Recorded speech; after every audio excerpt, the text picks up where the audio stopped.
ನಮಸ್ಕಾರ. ವಿಕ್ರಮ್ ಬೇತಾಳ್ ಆ, ಪಂಚತಂತ್ರದ ಕಥೆಗಳು, ಬುದ್ಧನ ನೀತಿ ಕಥೆಗಳು, ಇವೆಲ್ಲ ಹೇಗೆ ಆ, ಭಾರತದಲ್ಲಿ ಒಂದು ರೀತಿ ಆ, ಮನೆ ಮನೆಗೂ ಗೊತ್ತಿರುವಂತ ಕಥೆಗಳು ಅಥವಾ ಅದರ ಸಾರ ಸಾರಾಂಶ. ಹಾಗೆ ವಿಕ್ರಮ್ ಬೇತಾಳ್ ನಮ್ಮೆಲ್ರಿಗೂ ಗೊತ್ತಿರುವಂಥದ್ದು. ನಾವು ಚಂದಮಾಮ ಬಾಲಮಿತ್ರದಲ್ಲಿ ಓದಿದ ಕಥೆಗಳು.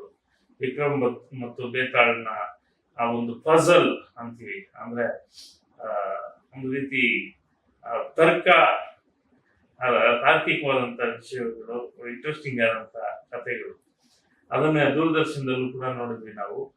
ಈಗ ಸಿನಿಮಾ ಆಗಿ ಬರ್ತಿದೆ, ಆದ್ರೆ ಆ ವಿಕ್ರಮ್ ಬೇತಾಳ್ ಅಲ್ಲ ಇದು. ಇವತ್ತಿನ ಈ ಜನರೇಷನ್ ನ ಒಂದು ವಿಕ್ರಮ್ ಬೇತಾಳ್ ತುಂಬಾ ಇಂಟ್ರೆಸ್ಟಿಂಗ್ ಆಗಿ ಮಾಡಿದ್ದಾರೆ.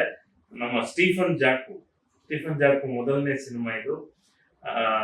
ತುಂಬಾ ಒಳ್ಳೆಯ ಟ್ರೈಲರ್ ಇದು. ಟ್ರೈಲರ್ ನೋಡಿ ಆಶೀರ್ವಾದ ಮಾಡಿ.